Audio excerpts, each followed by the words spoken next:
केवल आनंद, मैंने बताया था ना, भगवान का स्वरूप केवल अनुभव मात्र से, आनंद मात्र से आप में आनंद आ जाए कि हमें कृष्ण का दर्शन हो रहा, भगवान कृष्ण की कृपा हो रही है।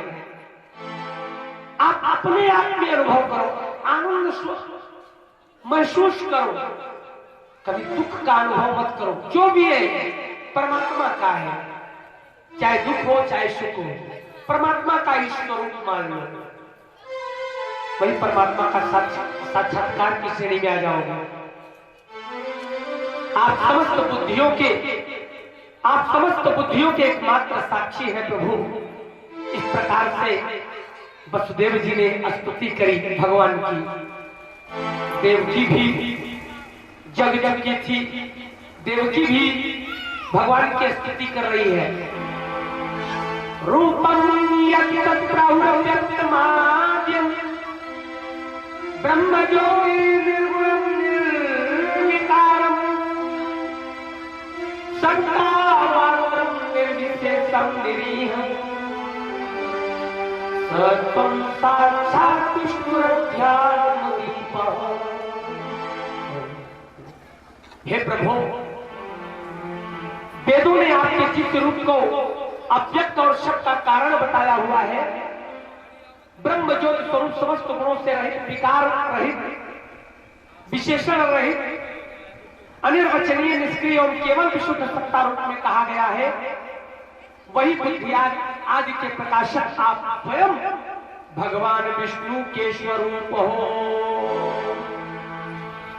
देवकी भी करीब 8-10 श्लोकों में स्तुति करती है, वसुदेव जी भी 8-10 श्लोकों में स्तुति करते हैं।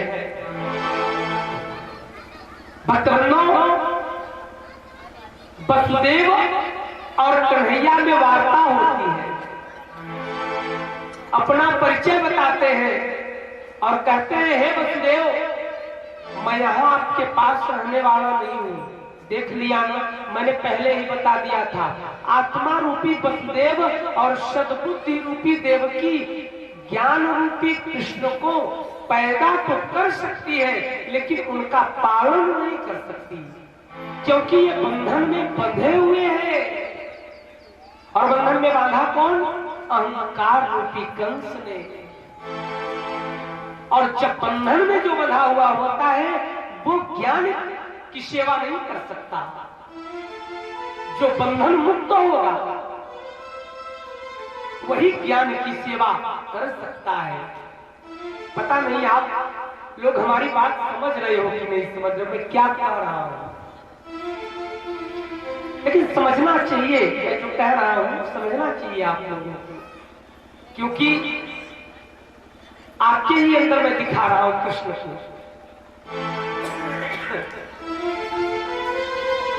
भक्तवृंदों, आज वसुदेव जी से कन्हैया बोला कि हे पिताश्री, आप मुझे यहां से ले चलो।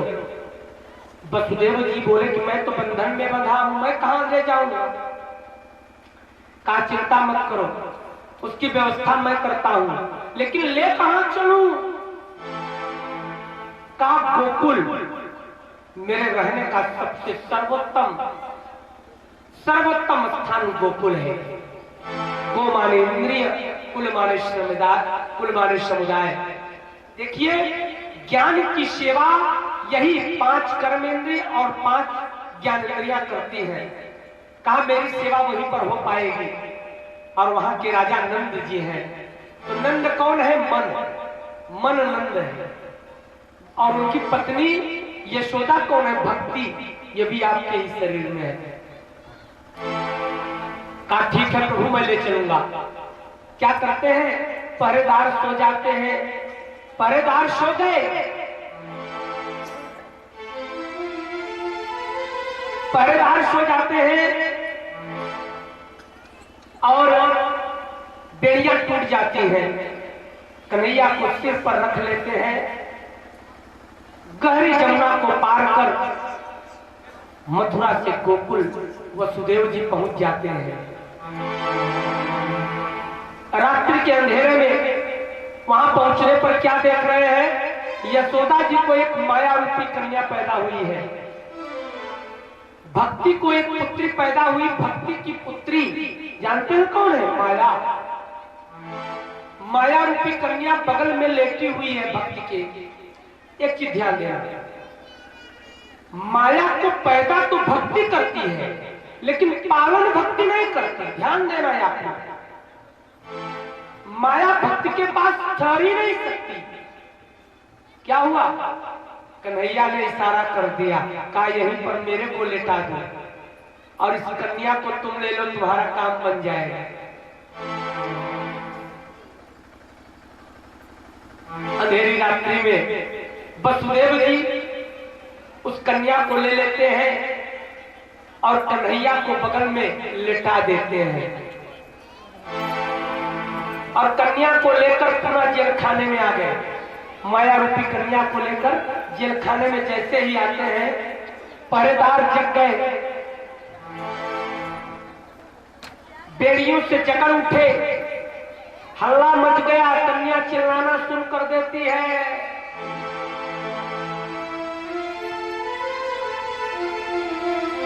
कन्या चिल्लाना प्रारंभ कर दी। पहरेदार जग गए, पहरेदारों में चर्चा होने लगी। लगता है कंस की जो मृत्यु का कारण है, महाराज कंस के जो मृत्यु का कारण है वो आ चुका है इस संसार में। हमें जल्द से जल्द सूचना देनी चाहिए, महाराज जी को हमें पुरस्कार लेना है और पुरस्कार लेने के लिए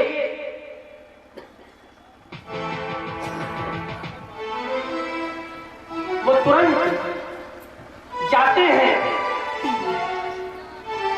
महाराज कंस के पास सूचना देने के लिए। दौड़ते हुए सूचना देते हैं, महाराज वसुदेव और देवकी का 8वां संतान इस संसार में आ चुका है। वसुदेव और देवकी का 8वां संतान इस संसार में आ चुका है। कंस को नींद नहीं आ रही थी, कंस को नींद नहीं आ रही थी। तुरंत नंगी तलवार जो म्यान उससे बाहर सदैव रखता था, हाथ में लेकर जेल खाने की ओर दौड़ पड़ता है। आया, ताला खुलवाया, अंदर गया। देवकी उस कन्या को अपनी आंचल में छुपाए हुई थी, मानो सिसक रही हो, रो रही हो। भाई कंस देवकी के पास पहुंचा, कहा बहन देवकी, इस अपनी 8वीं संतान को हमारे हाथों में सौंपकर अपने भाई कंस को अभय कर दे, अमर बना दे, मृत्यु से भय रहित कर दे। देवकी बोली, भैया आकाशवाणी तो झूठी हो गई। कहा क्या हुआ? क्या तेरे को कोई संतान पैदा नहीं हुआ क्या? कहा नहीं भैया, संतान तो पैदा हुआ लेकिन इस बार लड़का नहीं, आपकी भांजी आई हुई है, लड़की पैदा हुई। कंस पहले विचार करने लगा, कहा ये कैसे हो सकता है? कहीं देवताओं ने मेरे साथ छल तो नहीं किया? कहीं कोई गड़बड़ी तो नहीं हुई? कुतर्क करने लगा मन में और उसके बाद हंसने लगा। स्वयं मन में विचार कर हंसना प्रारंभ कर दिया। कहा वाह, लगता है यह डर गया, इस बार विष्णु डर गया, कन्या रूप में आया है कि मैं इसको छोड़ दूंगा, लेकिन मैं छोड़ने वाला नहीं हूं, मैं इसे छोड़ने वाला नहीं हूं। चाहे कन्या में आवे चाहे जैसे आवे, मैं छोड़ने वाला नहीं हूं। बहरा इस कन्या को ही मेरे हाथों में दे दे। देवकी रोने लगी, भैया मेरे 7 बच्चों का आपने हत्या कर डाली, मैंने कुछ नहीं कहा। आपकी बहन दया की भीख मांगती है, भला बताओ मेरे सूरवीर भाई जिसकी वीरता से देवराज इंद्र अमरावती का परित्याग कर कन्नराओं में जाकर वास कर रहे हो, निवास बनाए हो, मेरे वीर भाई से सारे देवता डरते हो, उस मेरे वीर भाई का ये अबोध कन्या क्या बिगाड़ लेगी। भैया एक तो कन्या, दूसरे आपकी भांजी, इसे अपने तलवार से मत मारो, मत मारो, इसके प्राणों को बख्श दो। कंस बोला नहीं बहना, मैं छोड़ नहीं सकता, इस कन्या को तुम्हें मुझे देना ही होगा, क्योंकि यही मेरी मृत्यु का कारण है। आकाशवाणी झूठी नहीं हो सकती। कंस नहीं मानता, अहंकार अपने ही मन का करेगा। सद्बुद्धि ने कितना भी समझाया लेकिन अहंकार माना नहीं। आत्मा रूपी वसुदेव बेचारा बैठा है, क्या करेगा, जड़वत है। उसने तो वचन दे रखा है ना कि मैं 8 संतानों को सौंप दूंगा, इसलिए वो शांत है, साइलेंट है। आत्मा का काम जब तक इस शरीर में है बंद कर रहना और कुछ नहीं। बचाने का काम सद्बुद्धि करना चाह रही है, लेकिन सद्बुद्धि की एक नहीं चली। अहंकार रूपी कंस ने एक झपट्टे में जैसे कोई भेड़िया मेमने पर झपट कर अपनी आगोश में ले लेता है, ठीक उसी प्रकार से आया। कंस ने एक झपट्टे में देवकी के गोदी से आंचल से उस कन्या को छीन लिया, लेकिन कन्या के चरण को पकड़ा, कन्या के चरण को पकड़ लिया और पकड़कर मुखावलोकन करने लगा। देख रहा है कैसी लगी वो कन्या। या देवी सर्वभूतेषु माया रूपेण संस्थिता नमस्तस्यै नमस्तस्यै नमस्तस्यै नमो नमः। जानते हैं अनजाने में आज कंस ने कन्या का चरण पकड़ करके मानो प्रणाम कर रहा हो, दया की भीख मांग रहा हो। नहीं, इतनी क्रोध स्वरूपा मां जगदम्बा पराम्बा वो क्या सहन करती, तुरंत वही मार डालती जो सिंह और निशुंभ को मारने वाली चंडी दुर्गा अष्टभुजी, वो कहा छोड़ने वाली थी। लेकिन बस कंस ने चरण पकड़ लिया था, चरण पैर, और जब कोई किसी का पैर पकड़ लेता है ना तो उसे मारना ठीक नहीं।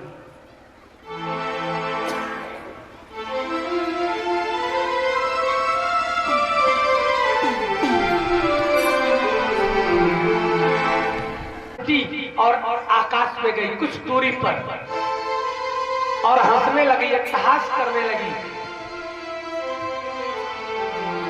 और अट्टहास करके उसने पहले 9 रूप, माया से 9 रूप बनाया। बोलिए दुर्गे मैया की जय, वैष्णवी भवानी की जय, अष्टभुजी मैया की जय। भक्तों, उसने माया से 9 रूप बनाया। वो 9 रूप का दर्शन हमें मार्कंडेय पुराण से उद्धृत कवच नामक पाठ दुर्गा सप्तशती में प्राप्त होता है। 4 नवरात्रियों के लिए, आप लोगों के लिए 4 नवरात्रियां कौन है पहले जान लीजिए। 4 नवरात्रियां कौन है? भक्तवृंदों को मिलाकर 4 नवरात्रियां शास्त्रों में बताई गई है। 2 गुप्त नवरात्रि, 2 प्रत्यक्ष नवरात्रि। चैत और कुआर ये प्रत्यक्ष नवरात्रियां हैं, और आषाढ़ और पौष, कुछ विद्वानों का मत है पौष अथवा माघ, जो भी समझना हो, लेकिन कायदे से आषाढ़ और पौष, चैत और कुआर, आषाढ़ पौष गुप्त नवरात्रि है। भक्तों, चारों में देवी की पूजा सर्वोपरि मानी गई है। जो चैत्र में नवरात्रि आती है उसे हम बसंत नवरात्र के नाम से जानते हैं। ये वर्ष की प्रथम नवरात्रि, जिस दिन ब्रह्मा ने सृष्टि की उत्पत्ति प्रारंभ करी हुई थी,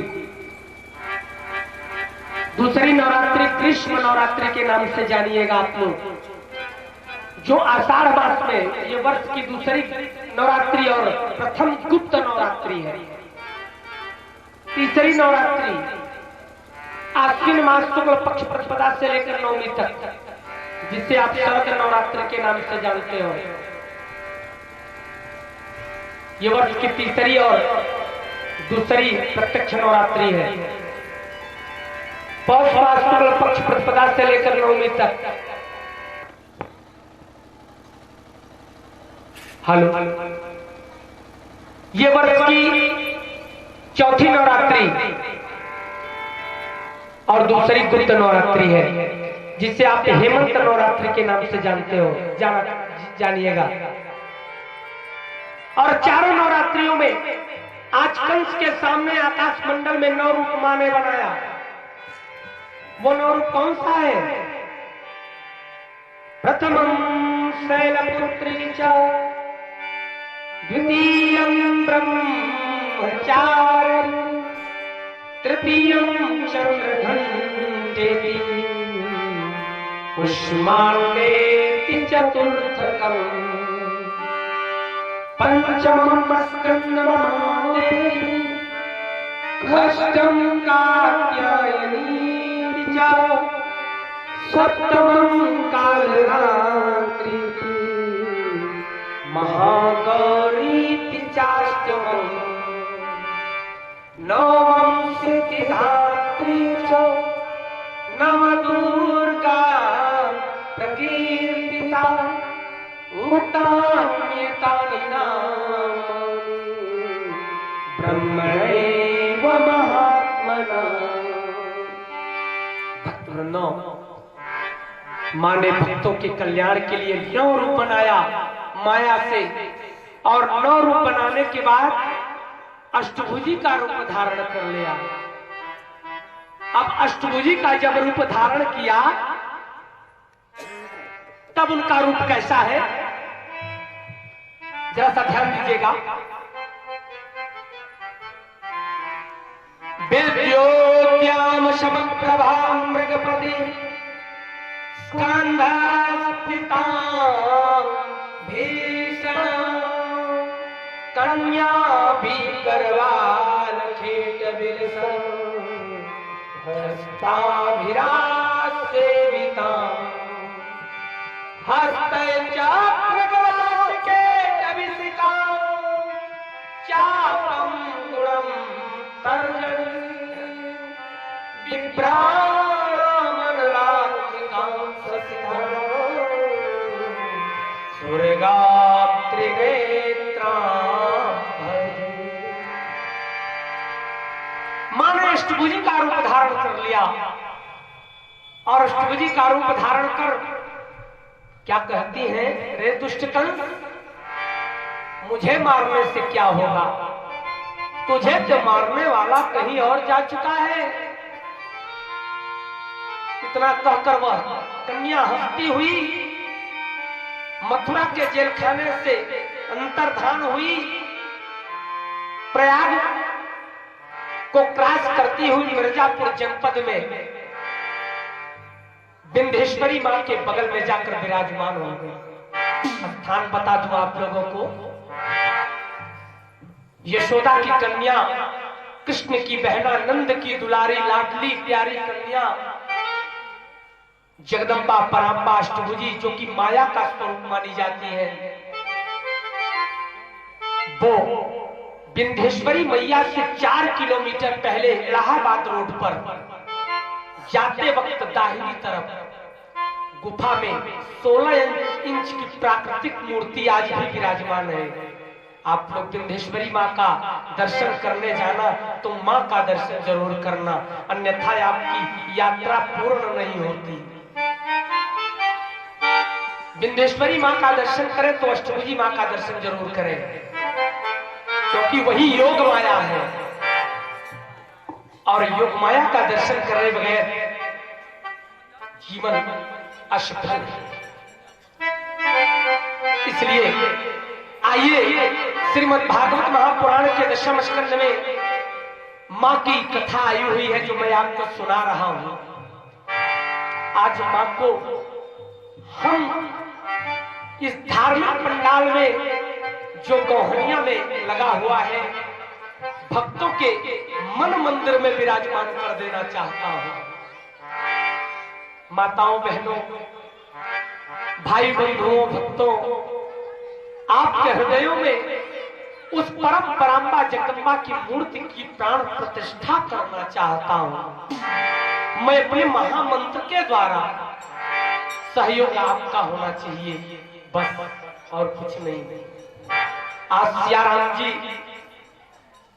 निश्चित रूप से निमित्त मात्र है, नायक है, मां को बुलाने का कारण है। इनके चार पुत्र, चाहे फूलचंद्र जी हो, चाहे धर्म नारायण जी हो, चाहे ननकऊ जी हो और चाहे बब्बू, चारों पुत्र मानो धर्म, अर्थ, काम और मोक्ष स्वरूप आज पराम्बा मां जगदम्बा अष्टभुजी मां को बुलाने, प्राण प्रतिष्ठा कराने के कारण बने हुए हैं। उनकी पत्नियां, चारों की पत्नियां भक्ति स्वरूपा बनकर अपने अपने हृदयों में भक्ति स्वरूपा जगदम्बा को प्रतिष्ठित करेंगे। सभी सब कोई आइए, हम बुला रहे हैं मां को। वैसे तो हम लोग पहले दिन 64 योगिनी सप्तघट मातृका के रूप में मां जगदम्बा को बुलाए हैं, लेकिन आज महामंत्र गाकर मां की कथा आई हुई है ना, मां कैसी है और कलयुग में आकर विंध्याचल पर्वत पर किस प्रकार से भक्तों की कामनाओं की पूर्ति कर रहे हैं, हम गुणानुवाद करने चल रहे हैं। चाहे विंध्याचल पर्वत की अष्टभुजी मां हो और चाहे शारदा मैया मैहर वाली, और चाहे त्रिकूट पर्वत हमारे वैष्णवी माता हो, महाकाली, महालक्ष्मी, महासरस्वती के स्वरूपा, और चाहे कलकत्ते वाली काली मैया हो, सबको बुला रहा हूं।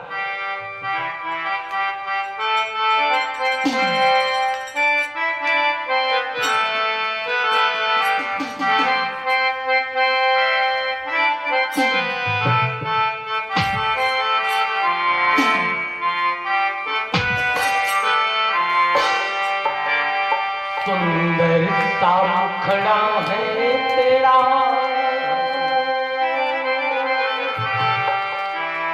सुंदर सा मुखड़ा है तेरा, आई सिंह सवार।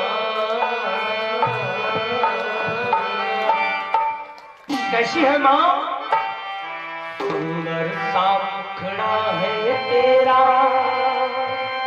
आई सिंह सवार। एक तू ही धनवान है मैया, बाकी सब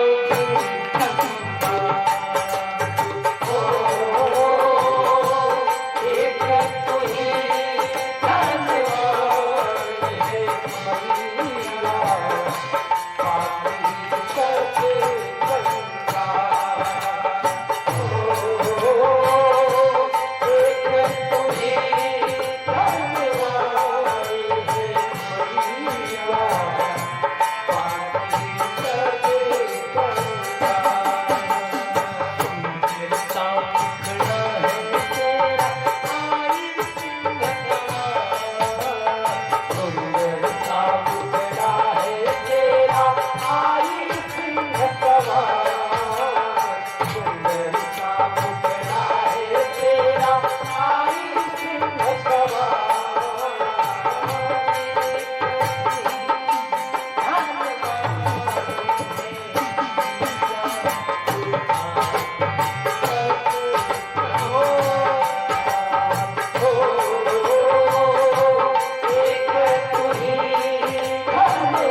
अष्टभुजी मैया आज भी 5500 वर्ष पहले कि मैं ये कथा सुना रहा हूं, 5500 वर्ष पहले मां जगदम्बा मिर्जापुर जनपद में विंध्य पर्वत पर आकर विराजमान हुई। कलयुग में भक्तों की मनोकामनाओं की पूर्ति के लिए आप लोग जरूर दर्शन करिएगा उनकी। भक्तों आइए कथा पर चले। जिस समय कन्या वहां से अंतर्धान हो जाती है, कंस परेशान हो जाता है। ये मायाविनी कन्या की बातें कभी असत्य नहीं हो सकती। मेरी मृत्यु गई तो गई कहां? तुरंत आपातकाल बैठक बुलाता है मंत्री परिषद। कंस पूरी रात्रि सोया नहीं।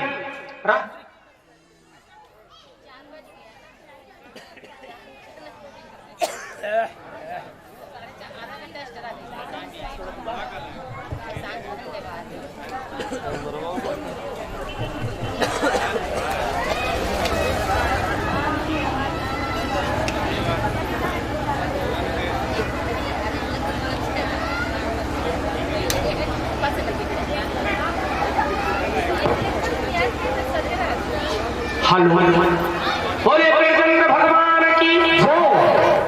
पूरी रात्रि कंस सोता नहीं। उसके मन में वैसे माताएं बहुत चिल्ला रही हैं। आप लोग सोच रहे हैं कि यहां तक आवाज नहीं आ रही है, लेकिन वाकई में आप लोग जो भगवान शंकर जी ने हजारों वर्ष पहले कर दिया था माता पार्वती से, जानते हैं? एक चीज मैं बता दूं, मैं भी बच जाऊं, बाकी आप लोग करो अपने मन का। कथा में बोलने वाला की दशा क्या होती है, बुरा नहीं मानना, मजबूर होके बता दे रहा हूं। और जब जान जाओगी तो कभी जीवन में हिम्मत नहीं करोगी। गूंगे और बहरे को देखा है, जो जन्मजात बेचारा क्या ऐसा अपराध किया था, जो गूंगा होकर पैदा हुआ, ऊपर से बहरा। अरे एक ही दंड बहुत था। या तो बोलता ही नहीं बेचारा, या तो सुनता ही नहीं, लेकिन दोनों काम साथ साथ। गूंगा सुनता भी नहीं।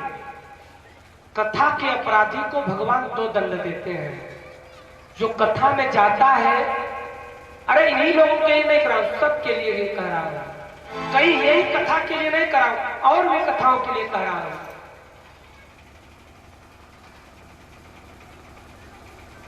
अगर कथा में अगर नहीं मन लगता तो मत जाओ, कोई बात नहीं। लेकिन अगर गए वहां तो कभी बोलना नहीं, और न तो कथा को अनसुना करना। क्योंकि कथा में बोलने के कारण से भगवान गूंगा बनाकर भेजते हैं। जा, कथा में बोला था ना, अब नहीं बोलेगा, आराम से बैठा रहेगा। अच्छा, एक दंड पर्याप्त था, कहा नहीं एक दंड से काम नहीं चलेगा।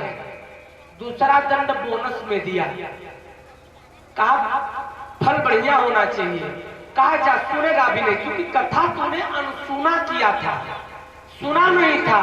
कथा सुनना तो है नहीं तेरे को, इसलिए जा बहरा भी हो जा। इसीलिए गूंगा बहरा भी होता है। तो कथा में जो बोला वो गया, गूंगा और बहरा बन करके आपका पुनर्जन्म होना तय है। इसलिए आगे से, अभी मालूम नहीं था, अभी बोला तो बोला, लेकिन आगे नहीं बोला। इसलिए हम भी बता करके खाली हो गए कि अब बोलोगी तो आपका आप जानो और आप लोग जानो। अब नहीं बोलना है भाई। कंस पूरी रात्रि सोता नहीं। उसके मन में एक ही बात गूंज रहा था, लड़की वो मायाविनी कन्या जो अंतर्धान हुई, उसकी आकाशवाणी कभी झूठी नहीं हो सकती। मेरी मृत्यु गई तो गई कहां? मंत्री परिषद बुलाया रात्रि के अंधेरे में, आपातकालीन बैठक, राजप्रात्मक व्यवस्था में भी मंत्री परिषद। आइए कंस की मंत्री परिषद आप लोगों को दिखाएं। किसी कथावाचक ने कंस की मंत्री परिषद, मेरा दावा है नहीं बताया होगा, मैं बता रहा हूं। सम्राट कंस है, अर्थात देश का प्रधानमंत्री सम्राट का पद होता है। दूसरे नंबर पर होम मिनिस्टर अर्थात गृह मंत्री। कौन है? गृह मंत्री है मुष्टिक। वित्त मंत्री कौन है? चाणूर। उड्डयन मंत्री कौन है? बकासुर। पशुपालन मंत्री कौन है? धेनुकासुर। रक्षा मंत्री कौन है? बहुत बड़े मंत्रालय का नाम मैंने नहीं लिया। सबसे बड़ा पद रक्षा मंत्री, जो किसी राजा, राष्ट्र और प्रजा की रक्षा का पूरा दायित्व है। रक्षा मंत्री क्या होता है? तो रक्षा मंत्री कौन है? पूतना। जब मैं करीब 25 साल पहले श्रीमद् भागवत पर प्रवचन करना शुरू किया तो मेरे मन में विचार उठा। मैंने रामायण का भी अध्ययन किया, वाल्मीकि रामायण, श्री रामचरितमानस रामायण और श्रीमद् भागवत महापुराण, दोनों में देखा तो रावण की भी रक्षा मंत्री कौन था? कौन थी जानते हैं? लंकिनी औरत। मेरे बताने का मात्र एक कारण, रावण की भी रक्षा मंत्री औरत लंकिनी और कंस की भी रक्षा मंत्री औरत पूतना।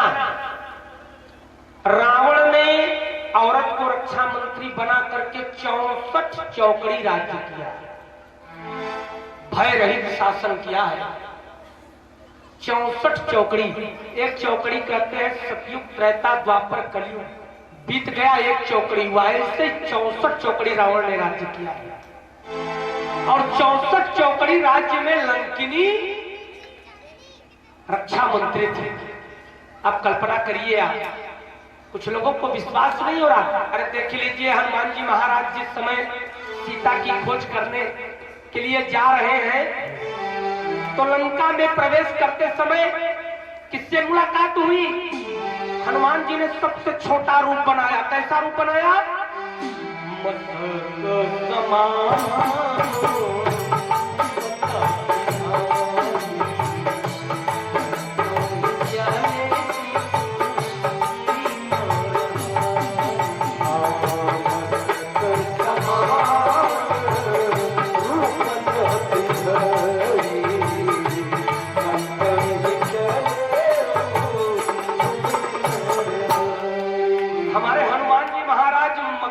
समान, मसा के समान रूप पकड़कर अंदर जा रहे हैं कि अपनी बुद्धि का परिचय दिया। छोटा बन जाऊंगा तो कोई देखेगा नहीं, लेकिन लंकिनी की बुद्धि को देखिए, लंकिनी के राजधर्म को देखिए। आप लोग यहाँ पर हम राजधर्म का निर्वहन आप लोगों को बता रहे हैं। राजा के प्रति किसी भी मंत्री का समर्पण बताने जा रहे हैं और इन कथाओं से हमारे मंत्रियों को शिक्षा लेनी चाहिए, अपने यहाँ के रक्षा मंत्रियों को शिक्षा लेनी चाहिए। नहीं लेंगे तो हमारे देश के वीर जवान मरेंगे और हमारी माएं बहनें विधवाएं बनती रहेंगी। क्या हो रहा है? आज हनुमान जी महाराज मसा के समान रूप पकड़ करके जा रहे थे तो लंकिनी गश्त पर थी, क्योंकि वो रक्षा मंत्री थी, उसकी निगरानी में पूरी लंका थी। हनुमान जी को छोटा रूप बनाकर जाते देखा और तुरंत कहा, है बंदर इधर आ। हनुमान जी का कान खड़ा हो गया। वाह! अगर, क्योंकि देखिए हमारे हनुमान जी महाराज बहुत बड़े दार्शनिक हैं, तो उनको फिलॉसफर अपना इष्ट मानता। उन लोग कहते हैं कि गुरु जी को हनुमान जी इष्ट है, ऐसा लोगों का मानना है। ऐसा कुछ नहीं है।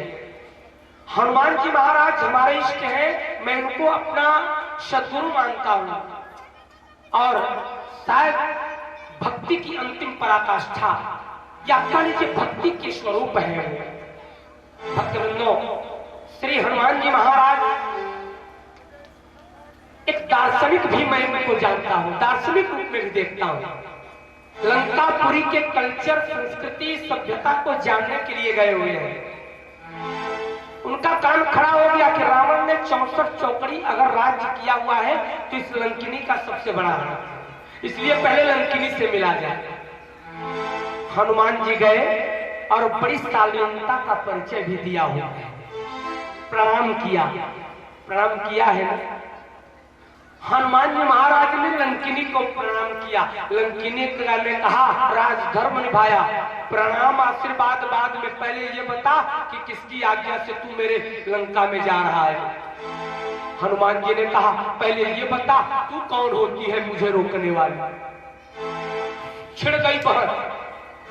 कहा मैं इस लंकापुरी की नहीं मालूम है, लंकिनी रक्षा मंत्री हूँ, रखवाली करती हूँ। कहा वाह, इसीलिए तो मैंने आपको प्रणाम किया कि आप रखवाली करती हो, इसलिए मैं आपको बता के जा रहा हूँ। कहा बिना ये प्रणाम करने से काम नहीं चलेगा, पहले ये बताओ किसकी आज्ञा से जा रहे हो। कहा मैं राम की आज्ञा से जा रहा हूँ। कहा यहाँ राम की आज्ञा नहीं, या रावण की आज्ञा, और जब तक लंकिनी दस्तखत नहीं करती, बीजा नहीं बनाती, तब तक कोई हवा भी पास नहीं करती। तू तो मच्छर के समान बनकर जा रहा था। हनुमान जी ने प्रणाम किया, मुस्कुराकर बार बार धन्यवाद करने लगे। वाह, जिस लंकापुरी की इतनी समर्पित रक्षा मंत्री है, रखवाली करने वाली है, क्यों नहीं रावण 64 चौकड़ी राज्य करेगी। अच्छा ये बताइए, यहाँ पर थोड़ी देर में टीका टिप्पणी करना चाहूंगा। आज हमारे पाकिस्तान के बॉर्डर हो, बांग्लादेश का बॉर्डर हो, चीन का बॉर्डर हो, भक्तवृंदों, हमारे रक्षा मंत्रियों को 3.5 हाथ का यानी 6 फीट 5 फीट 5.5 6 फीट 7 फीट का आतंकवादी नहीं दिखाई पड़ता और कारगिल युद्ध तैयार हो जाता है। होता है कि नहीं होता है, जिसमें वीर जवानों की शहादत हो जाती है, वीर जवान शहीद हो जाते हैं। और हमारे भारतवर्ष की कई माए और कई बहनें, किसी की गोदी तो किसी का मांग उजड़ जाता है। बताइए, रक्षा मंत्री को हमारे 3.5 हाथ का 6 फीट का आदमी नहीं दिखाई पड़ता और लंकिनी को मसा के समान हनुमान जी दिखाई पड़ गए। बताइए लंकापुरी सुरक्षित रहेगी कि भारतवर्ष सुरक्षित रहेगा? अगर भारतवर्ष को सुरक्षित रखना है तो हमारे यहाँ के भी रक्षा मंत्री को लंकिनी की तरह आंख रखना होगा, लंकिनी की तरह पैरवी करनी होगी, लंकिनी की तरह रखवाली करनी होगी। माताओं बहनों, निश्चित रूप से आपका अधिकार है हमारे बीच से आप लोग तो सहयोग की नहीं मानिएगा। 40-50 हजार शिष्य हैं, उन सेलों में न जाने कितने सेना में बीएसएफ जवान, तो न जाने कितने सीआरपीएफ में हमारे शिष्य हैं, न जाने कितने शिष्याएं हमारी आज विधवाएं हो चुकी हैं, कितनी माताओं का गोद उजड़ चुका हुआ है। क्या वो वापस आएंगे? अपनी भारत माता की सेवा में अपने प्राणों को खो दिए हुए हैं। भक्तों, अगर इस पे कमी लानी है तो हमारे यहाँ के रक्षा मंत्री को इस पर ध्यान देना पड़ेगा और काफी हद तक अब ध्यान दिया जा रहा है, अब ध्यान दिया जा रहा है। निश्चित रूप से सेना को काफी अधिकार माननीय श्री मोदी जी ने दिया हुआ है, काफी अधिकार दे दिए हैं सेना को के हाथों में। निश्चित रूप से इसी प्रकार की पहल रही तो ज्यादा से ज्यादा साल 6 महीने 2 साल में एकदम आतंकवाद 10% 5% में आ जाएगा। मैं भविष्यवाणी कर रहा हूं। आ जाइए मित्रों, तो कुल मिलाकर यहाँ पर लंकिनी रक्षा मंत्री वहां पर है। आइए कथा बढ़ाया जाए। और यहाँ रक्षा मंत्री पूतना है। मंत्रिपरिषद बैठ गई। रात्रि का वाकया कंस मंत्रिपरिषद के सामने रखता है कि भाई आचार संतान देवकी और वसुदेव के द्वारा पैदा तो हुआ, लेकिन कन्या के रूप में आई और वो मायाविनी कन्या ने आकाशवाणी किया कि मुझे मारने से क्या होगा, तेरी मृत्यु तो कहीं और जा चुकी है। बताओ मंत्रियों, मेरी मृत्यु कहां गई? अगर गई भी तो उससे हम कैसे निपटे, उसको कैसे मारे? अभी रात्रि भर में बहुत दूर हमारी मृत्यु नहीं गई होगी, 2-4 कोस 10 कोस 20 कोस, इससे ज्यादा नहीं, और खोज कर मार देना है। सारे मंत्रियों ने रात्रि का वाकया महाराज कंस के मुखों जब सुना तो सबसे पहले होम मिनिस्टर मुष्टिक खड़ा हुआ, गृह मंत्री।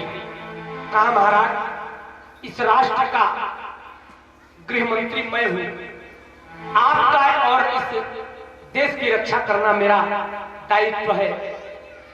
मेरे मति से, मेरे विचार से आप एक राजाज्ञा जारी कर दीजिए, राजा की आज्ञा, राजाज्ञा, जिसमें 15 दिन तक के बच्चों को शासन के तरफ से, सरकार के तरफ से टीका लगाया जाएगा। सभी बच्चों को राजकोष में जमा करें और क्या जाए, सबको जहर का इंजेक्शन लगवा दिया जाए। किसी को कानो कान पता नहीं चलेगा, सबके बच्चे मर जाएंगे और सबको फेंकवा दिया जाएगा। मर गए तो क्या हुआ? बाकी मंत्री इस कार्य से सहमत नहीं हुए। क्यों नहीं सहमत हुए बता दूं, 2-3 कारण। जनता यही नहीं होगी जो आज है। आज राजाज्ञा करीब 20 साल पहले जारी हुई पोलियो के लिए, पोलियो उन्मूलन की राजाज्ञा जारी हुई शासन से। किसी कौम का नाम नहीं लूंगा, लेकिन कुछ कौम के लोग आज भी ऐसे हैं जिन्होंने पोलियो का ड्रॉप आज तक अपने बच्चों को नहीं पिलाते। जनता तो यही रही होगी ना उस समय भी। तो मंत्री लोग पूतना, बकासुर, मुष्टिक, चाणूर, मुष्टिक की बातों से सहमत नहीं हुए। कहा कोई अपने आधे लोग बच्चों को जमा करेंगे, आधे बच्चों को जमा नहीं करेंगे टीका लगवाने के लिए। जो नहीं जमा करेंगे उसी में महाराज की मृत्यु बच गई, तब क्या होगा? इसलिए हम लोग तुम्हारी बातों से समर्थन नहीं करते। दूसरी बात, अगर जमा भी कर दिए, हेलो, अगर जमा भी कर दिए, एक साथ सारे बच्चों का मरना जहर के इंजेक्शन से राजद्रोह फैल जाएगा, जनता में द्रोह हो जाएगा। इसलिए ये कार्य ठीक नहीं है। मुष्टिक बैठ जाता है। दूसरे नंबर पर बकासुर उड्डयन मंत्री खड़ा हुआ, जहां से एयर स्ट्राइक होता है। समझ रहे हैं ना आप लोग? समझदार है, समझ गए होंगे। भक्तवृंदों, बकासुर उड्डयन मंत्री बोला, महाराज आपकी रक्षा और इस राज्य की रक्षा करना मेरा दायित्व है, मुझे कार्य दिया जाए। कहा तुम बताओ तुम्हारा मिशन क्या है? कहा मेरा मिशन है, मैं 1 महीने तक के बच्चों को, 1 महीने तक के बच्चों को बकुला का रूप पकड़ूंगा, उड़कर जाऊंगा, आंगन में से चोंच में पकड़ूंगा, जमुना जी में डाल दूंगा, द्वार पर जाऊंगा, लेटे रहेंगे धूप में, चरपैया से उठाऊंगा, समुद्र में डाल दूंगा, किसी को कानो कान पता नहीं चलेगा। प्लान तो अच्छा है, किसी को पता नहीं चलेगा और सभी बच्चों को मार डालूंगा, उसी में आपकी मृत्यु जैसी आराम हो जाएगी। पूतना खड़ी हुई रक्षा मंत्री, बताओ बकासुर, 12 दिन तक बच्चे बाहर नहीं निकलते, प्रसव कक्ष में रहते हैं। तो जो 12 दिन के बच्चे हैं, अभी तो आज रात्रि ही महाराज की मृत्यु पैदा हुई है, तो 12 दिन तक के बच्चे जब बाहर नहीं रहेंगे तो उनको तुम कैसे मारोगे? जब बाहर रहेंगे तब तो बकुला का रूप पकड़ कर जाओगे, किसी के घर में चले जाओ। बकासुर का भी प्लान चौपट हो गया। बकासुर भी बैठ गए कि तुम्हारा कार्य भी ठीक नहीं है। पूतना खड़ी हुई रक्षा मंत्री, कहा महाराज ये कार्य मेरे को दिया जाए। पूतना से पूछा कंस ने, बताओ पूतने तुम कैसे हमारी मृत्यु को मारोगी? कहा महाराज 3 महीने तक के बच्चों को मैं ब्राह्मण, क्षत्रिय, वैश्य, शूद्र चारों वर्णों के घरों में जाऊंगी, बाहर से लेकर अंदर प्रसव कक्ष तक जाकर खबर लूंगी और अपने स्तन में विष लगाए रहूंगी। बच्चे को लूंगी, स्तनपान कराकर लेटा दूंगी, चल दूंगी। लोग सोचेंगे बालक को चिरैया लगे, बच्चा एकाएक पीला पड़ जाता है ना। आप लोगों ने देखा होगा कि 12 दिन के अंदर कभी कभी बच्चा पीला पड़ जाता है, जिसे आजकल लोग पीलिया कहते हैं, और बच्चे को लेकर आईसीयू में भाग जाते हैं। एकाएक ब्लड की कमी हो जाना, अर्थात ब्लड का विष रूप में परिवर्तित हो जाना, ब्लड बनता ही नहीं। वही स्थिति ये 12 दिन तक जब तक बच्चा नहीं हो जाता तब तक ये खतरा मां को, जो बच्चा पैदा करती है, और बच्चे दोनों को खतरा बना रहता है। इसीलिए शास्त्रों में 12 दिन तक प्रसव कक्ष से बाहर निकलने का विधान न तो जातक को था और न माताओं बहनों को जो बच्चा पैदा करती है। शास्त्र में ऋषि मुनियों ने इस बात को लिखा हुआ है। पुतना ने कहा, राजन आप मुझे आज्ञा दें, मैं सुंदर रूप बनाऊंगी, कोई मुझे पहचान भी नहीं पाएगा। ब्राह्मण, क्षत्रिय, वैश्य, शूद्र सभी के घरों में जाऊंगी। आज से लेकर 3 महीने तक जितने बच्चे हैं सबको अपने स्तन में विष लगाकर पान करा दूंगी। कानों कान खबर नहीं होगा, पिलाने के बाद 4 घंटे के बाद पता चलेगा कि लड़का मर गया है। कौन जानेगा कौन पिलाया। कंस प्रसन्न हो गया, वाह पुतने, धन्य हो तुम, जाओ अपने इस सुंदर कार्य में लग जाओ, जाओ बालकों को मारो। भक्तवृंदों, पुतना तैयार होती है, गोकुल जा रही है। उधर नंद जी के यहां बहुत दिनों के बाद लल्ला पैदा हुआ है, और लल्ला के पैदा की खुशी में अभी तक सम्राट कंस को कर नहीं दिया था। कर माने टैक्स, सामंत है ना, तो सम्राट को टैक्स देना होता था। कर, वार्षिक कर नहीं दिए थे तो बैलगाड़ी पर दूध, घी, मक्खन, सोना, चांदी, अन्न इस बार कुछ ज्यादा सवाई लाद कर जा रहे हैं, क्योंकि उनके यहाँ एक लल्ला पैदा हुआ है। खुशी में, प्रसन्नता में सम्राट कंस के दरबार में पहुंचे नंद बाबा। कहा, राजन हमारे यहाँ कंस पूछता है, बताओ नंद, इस बार कर अधिक दिखाई दे रहा है, कर ज्यादा है, टैक्स हर बार से कुछ ज्यादा लाए हो। कहा, हाँ महाराज, इस बार हमारे राज्य में बहुत ही शुभ कार्य हुआ है। राज्य के को कुल दीपक प्राप्त हुआ है, अर्थात हमारे को एक संतान पैदा हुआ है। उसी की खुशी में मैं आपको कर सवाई लेकर आया हूं। कर दे देते हैं और उसके बाद अपने मित्र वसुदेव जी से जेलखाने में नंद बाबा मिलने के लिए जाते हैं। नंद बाबा वसुदेव जी से जेलखाने में मिलने के लिए गए। वसुदेव जी नंद जी को जब देखते हैं, प्रणाम आशीर्वचन के बाद कहा, नंद तुम यहां क्यों आ गए? कहा, क्या हुआ?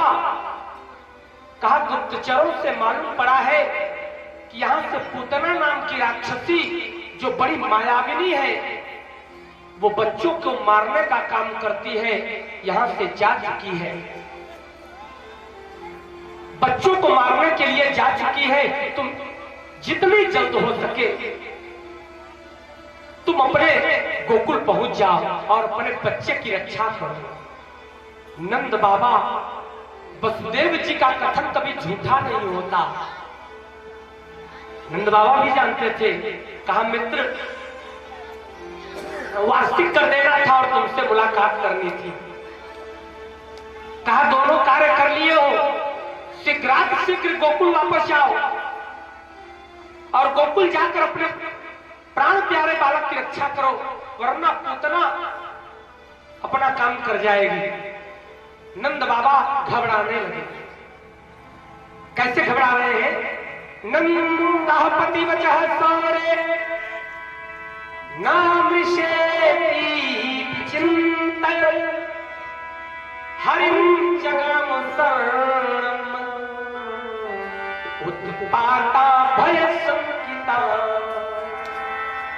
भक्तों, नंद बाबा जब घबराने लगे, उनके मन में भय व्याप्त हो गया, कहीं मेरे बच्चे के साथ उतना कहीं गड़बड़ न कर दे। बहुत दिनों के बाद लाला पैदा हुआ है। अपने लाला के लिए नंद चिंतित हो गए। कौन नहीं चिंतित होगा, इकलौता पुत्र है ना, इतने दिनों के बाद पाया है। भक्तों,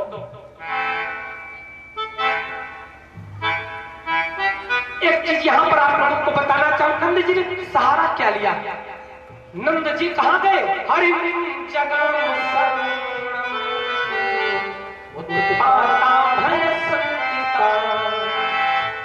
जब घबराने लगे तो उनका ब्लड प्रेशर हाई हो गया, टेंशन में आ गए, पसीने पसीने हो गए। अगर आपको भी यही स्थिति हो जाए, आपका ब्लड प्रेशर हाई हो जाए, टेंशन में हो किसी बात को लेकर, शुगर बढ़ जाए, high blood pressure, low blood pressure, तो आपको टेंशन नहीं लेना है। जो नंद बाबा ने किया है वही आप लोग भी कर जाना। नंद बाबा ने क्या किया?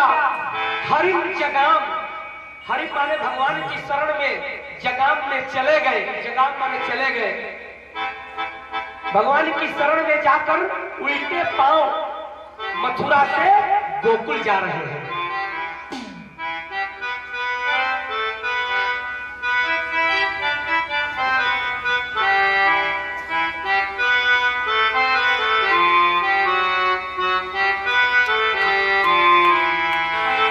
नंद बाबा मथुरा से गोकुल की यात्रा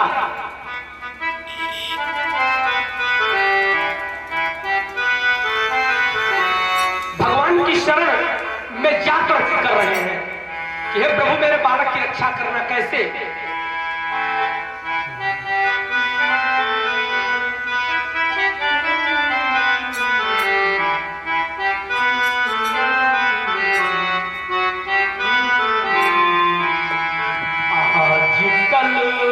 और कुछ टेंशन से पूर्ण मन घबरा रहा है, हृदय में बेचैनी है, भय व्याप्त है।